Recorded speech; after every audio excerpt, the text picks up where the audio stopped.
Sejam muito bem-vindos, pessoal, à nossa sétima aula de gerenciamento da cadeia de suprimentos. E na aula de hoje nós vamos falar de fundamentos do transporte. Então, hoje nós vamos tratar um pouquinho mais sobre os modais de transportes, os tipos que existem, alguns dados voltados para o transporte. Então, vamos lá à nossa aula. Escala dos fluxos de transportes. Então, aqui nós temos tipo de demandas e as localidades. Então, se é urbana, interurbana, internacional, e o tipo de demanda para cada uma dessas localidades, por assim dizer. Então, nós temos aqui também passageiros e cargas. Qual é o tipo de transporte, então, na área urbana voltado para passageiro? Temos ônibus, trem, metrô, automóvel particular, táxi, van. Hoje temos o Uber, mototáxi, né? Cargas, caminhão, van, motocicleta. Então, esses aqui são os transportes urbanos, voltado para passageiro e cargas. O interurbano, voltado para passageiros, seria os ônibus, automóvel particular, avião e trem. Cargas, caminhão, trem, navegação e duto. E os modais internacionais. Para passageiro, temos ônibus, navegação. Claro, o ônibus seria, por exemplo, Estados Unidos, Canadá, Brasil, Argentina, os casos mais próximos, óbvio. Navegação, automóvel particular e avião. E as cargas, elas vão de navegação, caminhão, trem, avião e duto. Tudo isso a nível internacional. Sistema intermodal e multimodal. A otimização das operações de transporte inclui a utilização conjunta de vários tipos de modais, de forma a obter o máximo de cada um deles. Então, esse sistema aqui, o objetivo é o quê? Você escolher o melhor modal, que vai atender melhor no peso, vai carregar, vamos supor, é uma carga, então eu preciso de algo que vai ser rápido e que vai carregar, transportar a minha carga, o meu produto. Por exemplo, nós em Cristalina, nós mandamos produtos para fora do país. Qual é a forma? De Cristalina até o porto, que é Araguari, o mais próximo, a gente manda de caminhão. Então, vai toneladas de soja no caminhão. Chegou em Araguari, esse produto vai todo para o trem. Então, é descarregado o produto e se jogam em trens, vagões. Esses vagões vão parar lá no Porto de Santos. Chegou no Porto de Santos, vai para os contêineres, que vai para os navios, e aí vai para fora. Esse é o meio mais rápido de levar a soja de Cristalina até os navios internacionais. É a integração de todos os tipos de transportes e eficiência, rapidez, segurança. Não podem ser comparados separadamente quando se decide transportar qualquer mercadoria. Então, eu mostrei para vocês, a soja de Cristalina, ela passa por caminhões, trens, navios. Olha para vocês verem, todos eles têm um nível de segurança. Então, ao embarcar a soja no caminhão, tem todo um processo que deve ser respeitado. O transporte dessa soja, por exemplo, eles vão passar pela balança.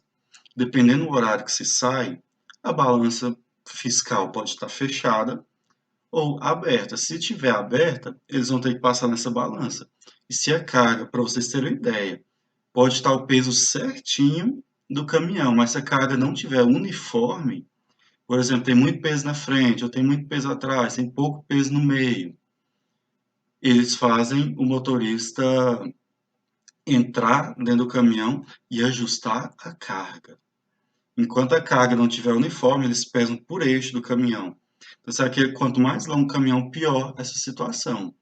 Que tem caminhão que ele vai cheio de fora a fora. Mas tem caminhão, por exemplo, que não vai cheio de fora a fora. Tem caminhão que vai mais cheio na frente ou mais cheio atrás. Principalmente quando vai se levar a saldo. Por exemplo, o caminhão é para 50 toneladas. E tinha um saldo de 45 toneladas, então faltou 5 para completar. Esses 5, se não for bem ajustadinho, pode faltar 5 na frente, vai dar uma diferença de peso, ou 5 atrás vai dar uma diferença de peso, então tem que fazer bem uniforme. Então tem caminhão que leva faltando esses 5, só que aí faz uma combinação com a empresa, que ele leva faltando 5 toneladas, mas ele vai receber pelas 5 toneladas, como se ele estivesse levando um caminhão cheio. Isso aí é um acordo que eles fazem, para não ter que pegar em outro lugar 5 toneladas, esse ajuste de saldo. Mas assim, é para vocês verem que tudo isso tem que ter muita eficiência, tem que ter rapidez e principalmente segurança. Dentro da intermodalidade, utilização conjunta de um modal onde são utilizados documentos fiscais individuais para cada tipo de modal. Então, a soja ela sai de cristalina, vai sair com nota fiscal de transporte. Chegou no porto, aí vai mudar para o trem, vai usar um tipo de documento referente ao trem. Foi para o navio, outro tipo de documentação, cada um deles um tipo de documento fiscal. E a Lei 9.611, ela regulamenta a figura do operador de transporte multimodal, que pode realizar operações porta a porta, regidos por um único contrato. Só que isso aqui é algo que a gente, pelo menos não em Cristalina, a gente vai ter. Poderia se ter, mas voltado para o Porto de Santos. E a necessidade de possuir ativos necessários à execução do transporte. Para nós aqui no Brasil, essa opção é mais, assim, não tem tanto. E a multimodalidade? Ela é a integração total da cadeia de transporte, de modo a permitir um gerenciamento integrado dos modais utilizados, bem como das operações de transferência com a aplicação de um único documento. Uma das maiores dificuldades apresentadas na utilização está na operação de transbordo de carga de um modal para o outro. Essa intermodalidade aqui seria eu pegar o meu caminhão, sair de Cristalina e ir para lá na Argentina. Um único transporte, um único documento. A gente atravessou o país, foi para lá na Argentina. Beleza. Só que isso aqui o nosso negócio não é tanto. A Argentina a gente trabalharia um pouco mais com cebola, algum outro tipo de produto assim. Se vocês estiverem faltando muita soja e milho para eles, para a gente fazer essa negociação com eles. Mas fora isso, a gente vai mandar para fora. Estados Unidos, China. E na multimodalidade é aquilo que eu falei para vocês. É o site cristalino de caminhão, pegar um trem em Araguari, pegar um navio no Porto de Santos. Tipos de transportes. Então temos o rodoviário, aéreo, ferroviário, aquaviário e os dutos. São os modais que usamos hoje no Brasil. Aqui nós temos um cenário para o ano de 2010. Como que era em 2010, então, esse cenário? Rodovia, 1997 aqui. 55,6%. Então, a questão aqui, carga transportada. 55%. Shell e Planet. Ferrovia, 22%. Aquaviário, 17%. Aquaviário, dutos, 4,3%. E aéreo, olha o tanto que aéreo era pouco. Depois, a gente aqui vai ter outra divisão. Shell de venda, 37%, 30%, 24%, 6% por dutos e aéreo 1,5%.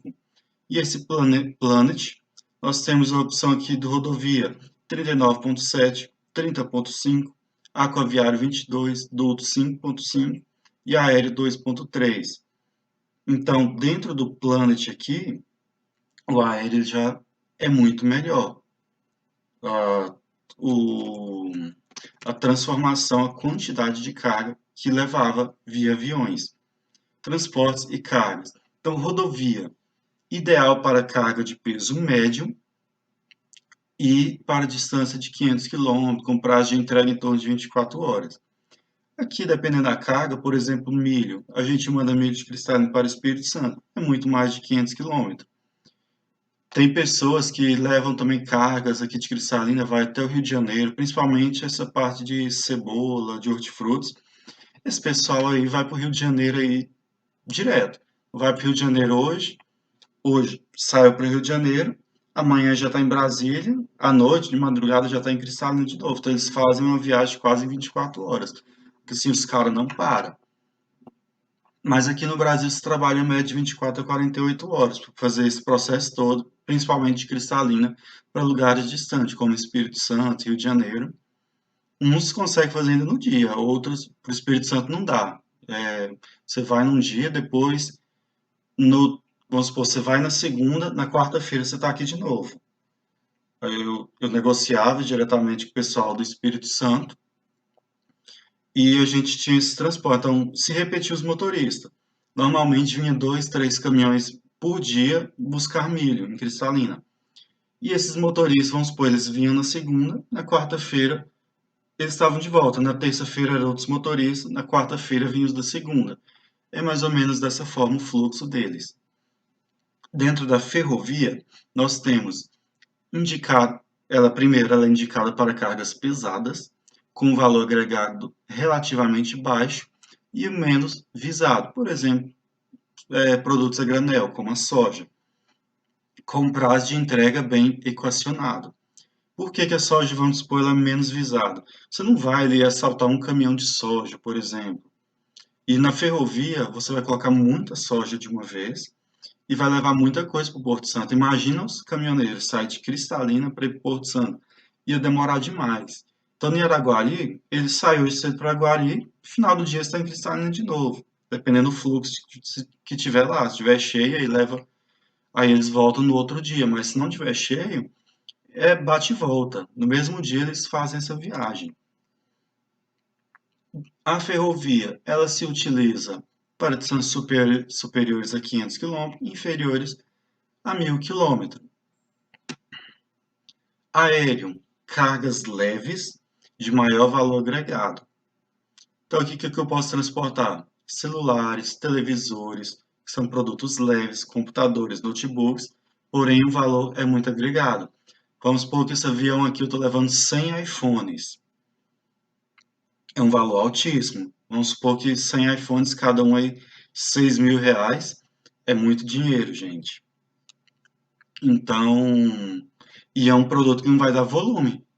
Pensa, pega aqui essa fotinha aqui.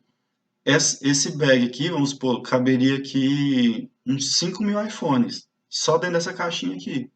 E o peso não daria nem, vamos dizer que não daria nem 1.000 quilos para você levar no avião. Aí você imagina aqui 10.000 iPhones sendo vendido a R$ 6.000 cada um. É muito caro. Então, isso aqui já precisa de um transporte bem mais seguro. O avião é de extrema segurança. Assim, questão de risco, de roubo, mínimo, mínimo, mínimo, porque vocês sabem que hoje o avião ele é um dos transportes mais seguros que tem, principalmente depois do 11 de setembro, se fiscaliza muito mais. Já era fiscalizado o avião, e aconteceu o que aconteceu com o 11 de setembro, imagina agora. Agora é muito mais protegido. Então, cargas como celulares, televisores, notebooks, joias, o ideal é o transporte e avião. E é claro, para distância longa, assim, acima de 1.000 km e menor tempo para entrega. Então, o produto sai de São Paulo para Brasília, vai levar o quê? 2 horas para chegar. Bem melhor e menos arriscado. Imagina vindo de carro, uma caixa cheia de celulares, batendo, bacada, buraco na estrada, complicado. Os aquaviários são cargas diversas, tendência containerizada. Então, isso é o quê? Já viram aqueles caminhões que tem tipo um baú atrás? Não aqueles caminhões de carroceria, mas aqueles que carregam baús. Normalmente eles levam, tipo aqueles baús de frete, aqueles caminhões que faz mudança, que lá se chama container. E aqueles containers, eles saem, eles são encaixados em cima das carrocerias. Então, o que que acontece? Eu chego, por exemplo, saio de Cristalina, vou para o Porto Santos. Chega lá, tem uma máquina que vai recolher aquele container. Tem navios aí, gente, que vai. É muito container. Se for 10 mil, 50 mil containers. Aí tem container de frios, que é para carnes, verduras, frutas. Tem os containers normal, tem os containers cheios de soja. Tem container com carro, container assim com vários tipos de coisas. Os containers são as melhores formas para se levar dentro de navio. Os Alguns trens, eles também carregam container em cima de si, e outros já carregam o produto somente a granel, que seria no vagão. Então você despeja toda a soja do caminhão em um duto, esse produto vai ser processado, limpado mais uma vez e vai ser carregado dentro de vagões.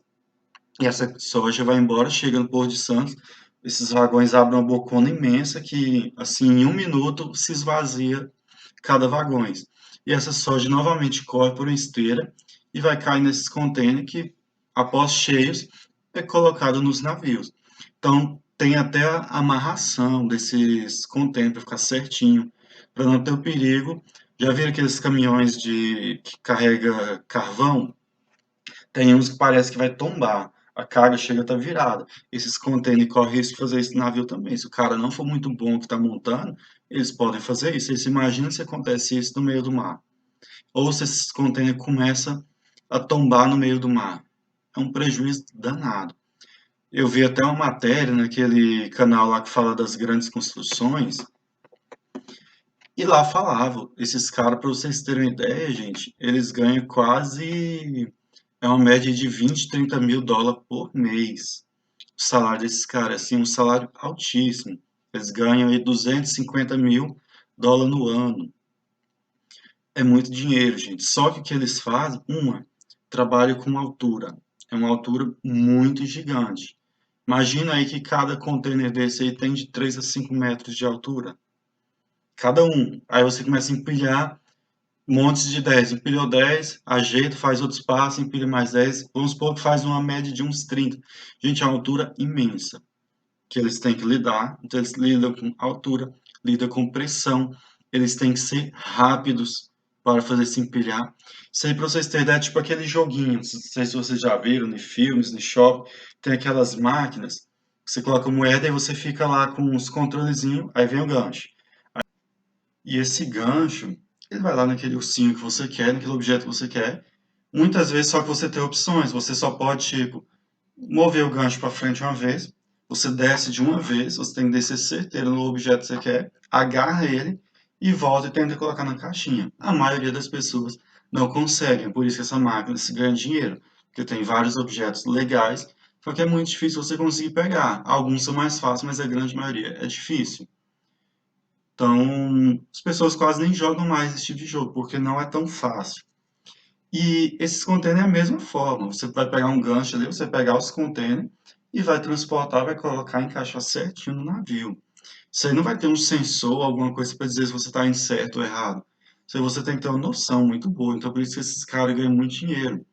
Acontece de cordas, cabos arrebentarem, acontecer algum acidente, ou a pessoa girou demais, o container rodou, girou, bateu em outra parte, estragou o navio, bateu em outro container. Acontece muita coisa, então tem que ser pessoas que são rápidas e espertas no que estão fazendo, tenham segurança do que estão fazendo, façam com cuidado.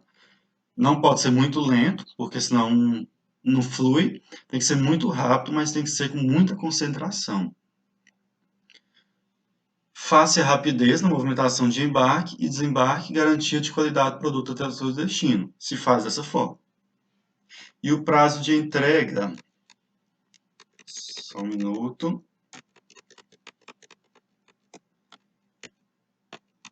Vou botar aqui. E o prazo de entrega bem equacionado e valor de frete consideravelmente aceitável. Temos agora os dutos, produtos especializados na forma de gás, líquida e granulada, no sistema pipeline, com terminais e rotas fixas. Então, dutos são aqueles túneis, são tubos, grandes canos, que estão transportando gás, produtos líquidos e granulados. Transfere grande quantidade de produtos.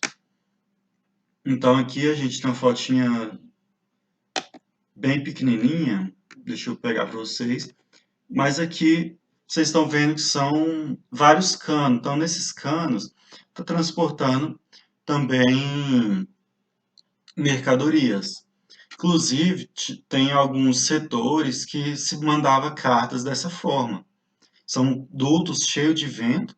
Aí você pega uma cápsula, tipo uma garrafinha, bota sua mensagem lá dentro e envia dentro desses dutos. Ela ia parar em outros setores. Existia essa modalidade também. Rodovias no Brasil. Então aqui a gente tem uma pesquisa da Confederação do Transporte, em 2004, que 74,7% das estradas brasileiras estão em estado precário. Se não mudou tanta coisa de 2004 para cá. Melhorou, assim, vamos dizer, esse trecho BR-040, 050 melhorou muito, principalmente com a duplicação. A 050, então, tá show de bola. Em 8.000 quilômetros, afundamentos, ondulações e buracos. Isso aqui está sendo trabalhado. Bem devagar, a gente viu que a logística ainda é o segundo maior problema para as empresas no Brasil. Justamente por causa disso, não tem condições. O nosso maior meio de transporte hoje ainda é o caminhão. Então se depende muito de rodovias. O avião vai começar a ter um papel muito importante. Já estava tendo, comentei com vocês, já tinha negociações para se pegar algumas mercadorias do Mercado Livre e tentar mandar mais urgente, tipo, por exemplo, eu tenho Cristalina. Eu vou comprar mercadoria de São Paulo, eles vão colocar no avião no mesmo dia. Esse avião vem para São Paulo, para Brasília. Em 2 horas está em Brasília.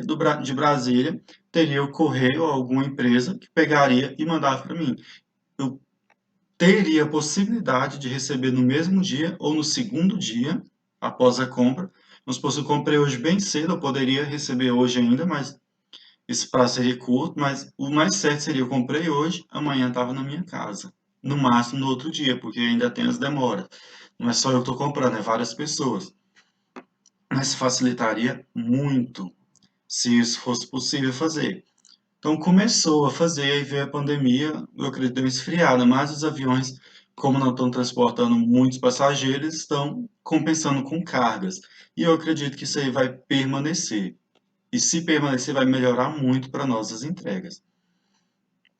E a gente vê também que o governo Bolsonaro hoje tem trabalhado, investido muito nessas rodovias, nessas BRs, lá no Pará, nesses locais perto da Amazônia, onde sempre foi uma calamidade. Então, estão se fazendo uma força-tarefa, asfaltando tudo. Estão trabalhando, está sendo trabalhado. Para recuperar todas as rodovias são necessários investimentos de 8 bilhões de reais. Isso na época, né? Aqui a gente tem rodovias do Brasil pavimentadas e não pavimentadas. Então, Nordeste, olha só, 356.000 quilômetros aí não pavimentados, apenas 53.000 pavimentados. No Brasil inteiro, 1.403.982 não pavimentados, apenas 196 quilômetros de pavimentado, de rodovia.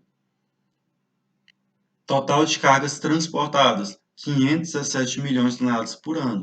Isso na época de 2004. Então, gente, para cá, esse valor mudou muito. Nas próximas aulas eu já vou trazer valores mais do dia a dia para nós. Isso aqui é para vocês terem uma noção, depois a gente vai fazer o comparativo. Extensões da malha ferroviária. Então, total de 29.798, concedida 28.761, então apenas 96% está assim, fluindo. Transporte de carga, 345.096 milhões de toneladas. Transportes passageiro, 1,55 milhão de pessoas. Ferrovias, a malha de ferrovia é de 29.788 km, o traço da malha é de 30% mais longo que as rodovias, sinuosidades e fortes rampas. Velocidade média dos trens é de apenas 23 km por hora, então é muito devagar, contra 35% dos trens americanos. Imagina 23 por hora. A questão é que você não para, mas 23 por hora, gente, é um pouco mais que bicicleta. Eu, numa descida de bicicleta, eu ponho 40, 50 por hora tranquilo. Então, 23 é muito pouco. Eu andando, andando, correndo, a gente corre uma média de 7, 9 km por hora. 20 km por hora é muito pouco ainda. Distância entre trilhões. Diferente entre trecho de malha. Ferrovias. Frota ferroviária. Então, nós temos vagões 67, 117 unidades. Carros 108 unidades. Locomotivas 371 unidades. Preço médio de equipamento. Vagões R$ 150.000 por vagão. Importado sai US$ 65.000. Carros, 150 mil. O carro é uma parte do trem, tá bom? E a locomotiva por inteiro. Vamos dizer, locomotiva é o motor ali onde funciona mesmo. R$ 1 milhão. Os importados, 2 milhões. Os carros são R$ 150.000 também. Aqui a gente tem um mapinha breve aqui das linhas ferroviárias que se seguem no país. Ferrovias do Nordeste. Extensão de 6.358 km, concessões. Então, a gente tem Companhia Ferroviária do Nordeste, as localidades do Nordeste, Lagoa, Pernambuco, Rondônia, Ceará, Piauí, etc. 4.534 km. Ferrovia Centro-Atlântico, Bahia, Sergipe, 1.824. Hidroviários e aquaviário. O setor aquaviário tem crescido 20% ao ano, então cresceu muito o setor aquaviário. Extensão da malha hidroviária brasileira, 42.500 km, e extensão utilizada atualmente, 8.500 km. Hidrovias, carga transportada 25.293 mil toneladas. O movimento de cargas é muito baixo se comparado ao de outros tipos de transporte, porque as hidrovias seriam mais barcos, alguns navios pequenos, porque está dentro do nosso rio. São rios brasileiros, tipo o Rio São Francisco, Rio São Marcos, são transportados nesse tipo de rio, então não tem como carregar muita carga.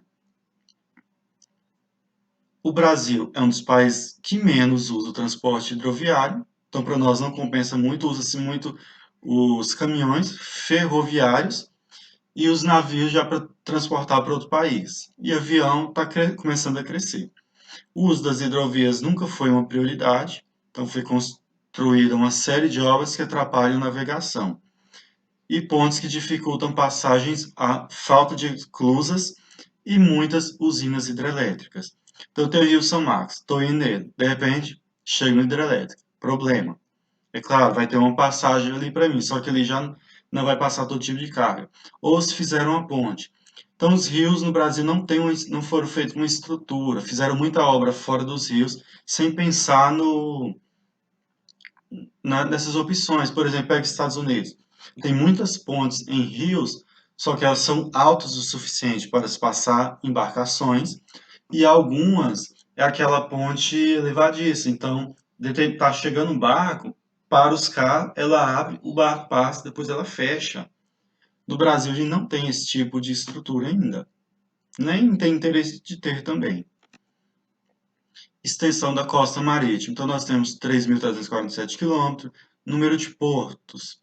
Então, temos tipos e quantidade. Terminais privativos fora de canais, 43. Portos de administração pública, 36. E portos de administração privada, 3. 82 portos. Quantidade anual de carga operada nos portos. Então, a gente tem aqui os tipos. Carga de granéis líquidos e sólidos, carga geral. Tipo de navegação utilizada, navegação de longo curso, de cabotagem e outros tipos. Então, o de longo curso, 370, 683 mil toneladas, representa 70% das navegações. Quantidade anual de contêineres operados nos portos, 1.824.179, 80% então para longos cursos. O que é esse longos cursos então? É Estados Unidos, China, esses lugares bem longe. Aquaviária, preferência pela cabotagem. A cabotagem ela representa uma grande economia quando se trata de distância acima de 1.000 km, chegando a reduzir os fretes em até 50%. Como o transporte aquaviário é menos sujeito a roubo de cargas, as alíquotas de seguro também são mais baratas e os produtos não sofrem danos durante a viagem.